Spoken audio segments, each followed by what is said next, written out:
everyone. Welcome to the ET Now Global Business Summit. I always take a pride when I say anything with ET Now, so it's ET Now GBS.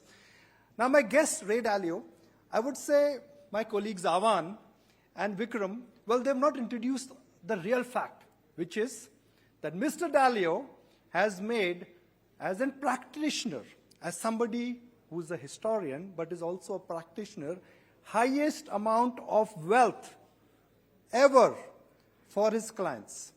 Are you interested in hearing how he's made the wealth? Should I carry on with the session?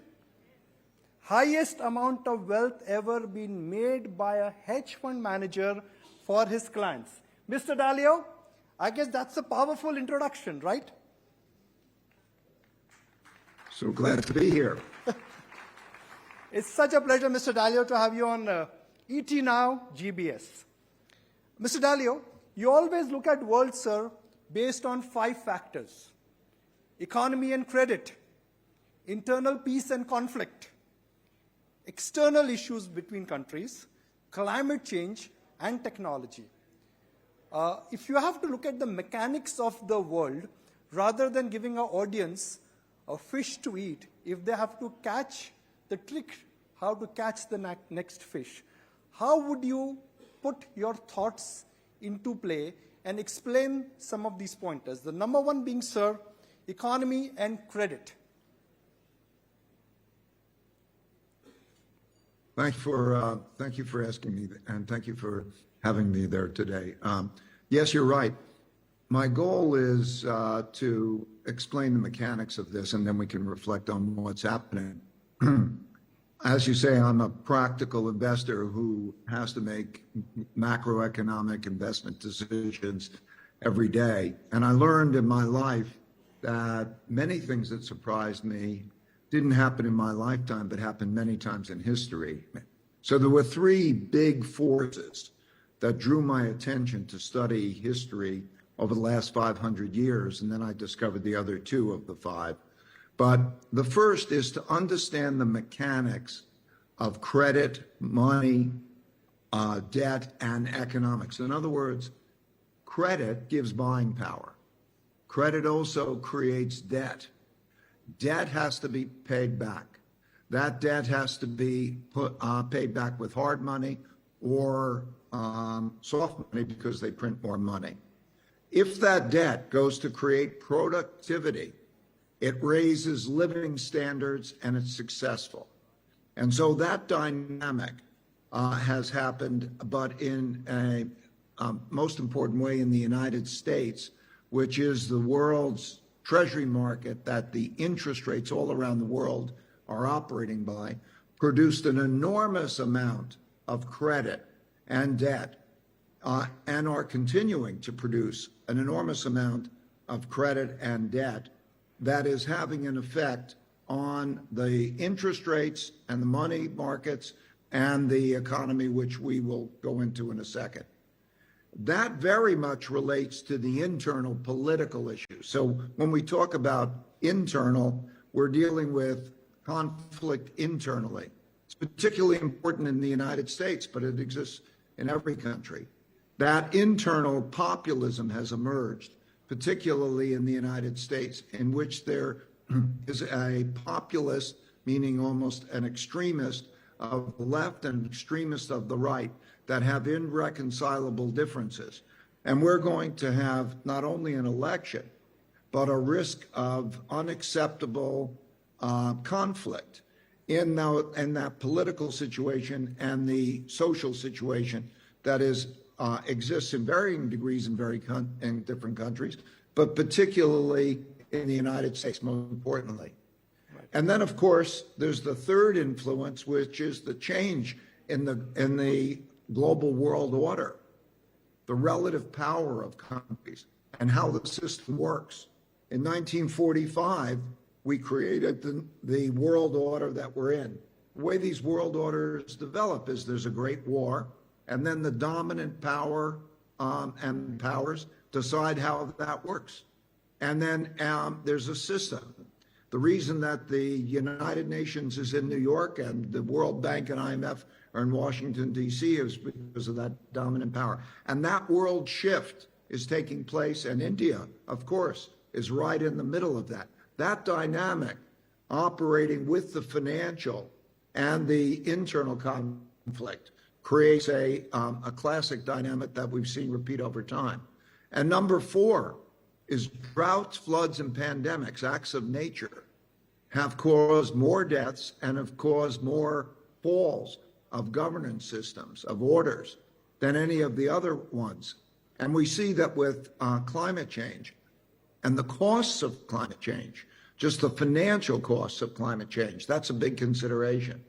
And of course, over time, number five, is the inventiveness of mankind, and that goes with new technologies. And we're seeing this dynamic play out. Right. And what I saw and covered in a study of mine, which is then written in a book called The Changing World Order. That right. Changing World Order, I did a video also on it. You see these patterns happen over and over again. So when we look at them, that interrelationships, very important. Right, sir. Mr. Dalio, you have your proprietary models in which you look at country, productivity, as well as you predict the growth. So based on your internal models, where does India stack up? From fragile 5, Mr. Dalio, India is now top 5 in the world.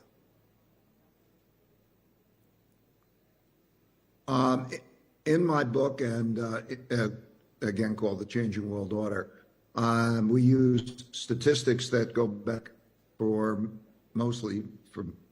many, many, many years to predict the next 10 years growth rate. India is projected to have the fastest growth rate in the world of any sizable economy. And that's why the basics, what are the basics? You're seeing a combination of the development of a middle class. And with that development, you're seeing vast improvements in education levels and in infrastructure.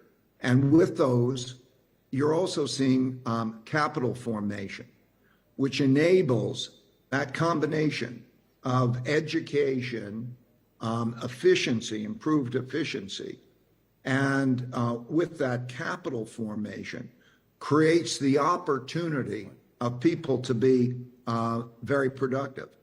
At the same time, measurements like what is the cost of an educated person? This is across societies. Very attractive in India. Also, civility. Do you have order? There's great disorder now in a number of countries, and it's worsening in the United States. So there's this ability to have that population. Demographics play a role too. Right. Of a relatively young population.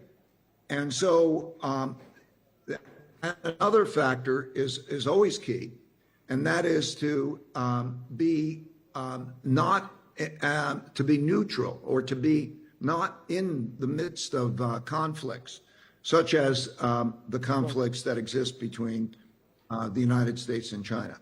So all of these are measurable, and they indicate a growth rate, and it can't be precise, but in the vicinity of per capita growth rate, and there'll be growth in the population.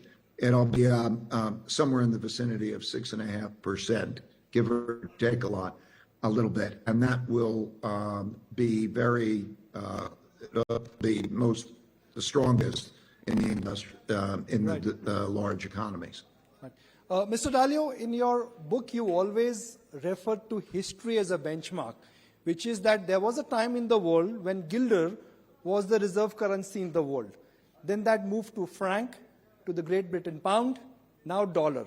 But looking at the state of the US debt, what are the chances, and audience wants to really hear your views on that, what are the chances that US dollar could lose its reserve currency status? I should say that what happens is in the United States, if should it weaken its currency status, You'd see other countries also have weaker currencies, and then there would be an emergence of alternatives such as, most importantly, likely gold. Or currencies tend to depreciate together. But it's true that what happens in the United States or in history, there's a financial component. If you have a lot of debt, and the United States has a lot of debt that most importantly results in a lot of sales of debt, that money probably has to be printed, and there's a squeeze emerging.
Invest in innovation and productivity, those productivity activities, and avoid indebtedness, debt assets, minimize the debt assets, and then to diversify into various locations.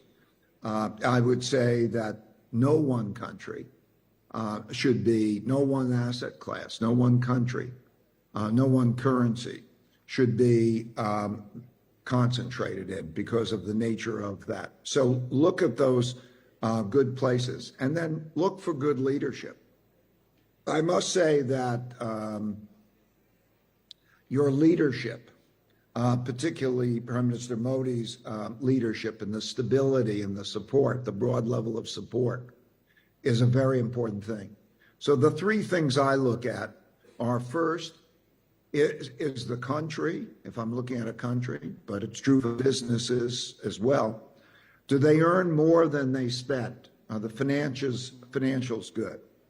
Do they have internal competitiveness and cohesiveness so that there could be a healthy competition to raise productivity? And number three, are they in the middle of an international conflict, the world order that becomes threatening to them in a type of war, or are they more neutral?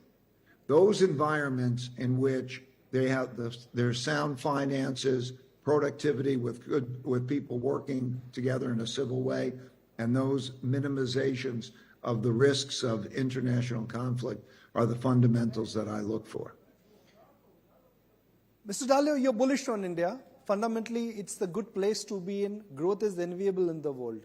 What will it take for your firm to come to India and invest either in the equity market or the real estate market or the debt market? What kind of regulations would you say are important for you to come here? We're primarily liquid investors, and the markets, the public markets, have some issues to be dealt with. They're relatively illiquid. They're still over-regulated. There are issues about taxes.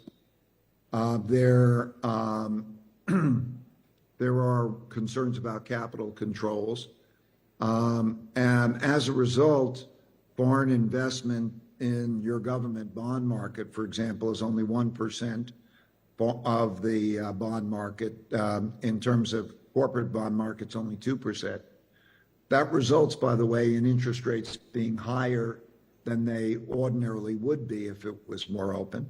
So I think that there needs to be the development, the type of reduced regulations that you've seen in other aspects of the markets and the economy, reduced regulations, increased efficiency, all of those reforms would be very beneficial for that stock market, I think, or the bond market. So I think those are the things that are needed.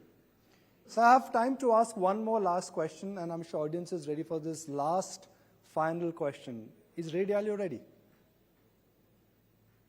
I'll do my best. You're talking about demand and supply, and my question to you is that all my friends have one thing, which is that we want to work for Ray Dalio. He's not hiring. Why is it so difficult to get a job at Bridgewater? I'm sorry, I didn't hear that question. I was just making clearly. a job Could you repeat application. it? You didn't hear me. My question is, why is it so difficult to get a job at your firm?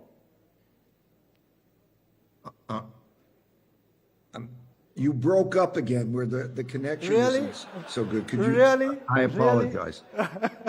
Okay. I'll try my level best. I'll go slow this time. And when you're making a case for a application, that's what the normal response is.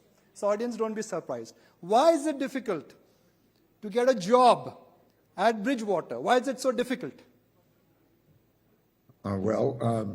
We have the highest possible standards. I'm sure it's true for your universities, your best companies. We try to get the best, and the best is a small percentage, the top fraction of a percent. I'm tempted. But there's great talent. We welcome.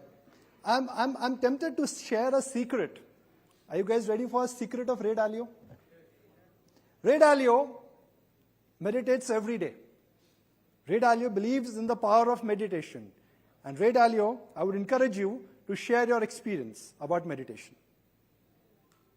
Meditation has had more of a beneficial effect on my life than I think almost anything. It has given me the equanimity, the centeredness, the clarity of thought to be able to approach all the issues in a much better way. And it's given me also health that reduces stress and so on. Meditation, I give meditation to people. I have teachers teach them because it's the best gift I can give anyone. Well, Mr. Dalio, what a pleasure to have you as part of ET Now GBS. Thank you very much for time. Ladies and gentlemen, that's the man who has made the highest number of returns for clients as an hedge fund ever. Let's put our hands together. And we certainly hope to see much more of you, Mr. Dalio, in India next time. Thank you very much. With that, I'll give it back to my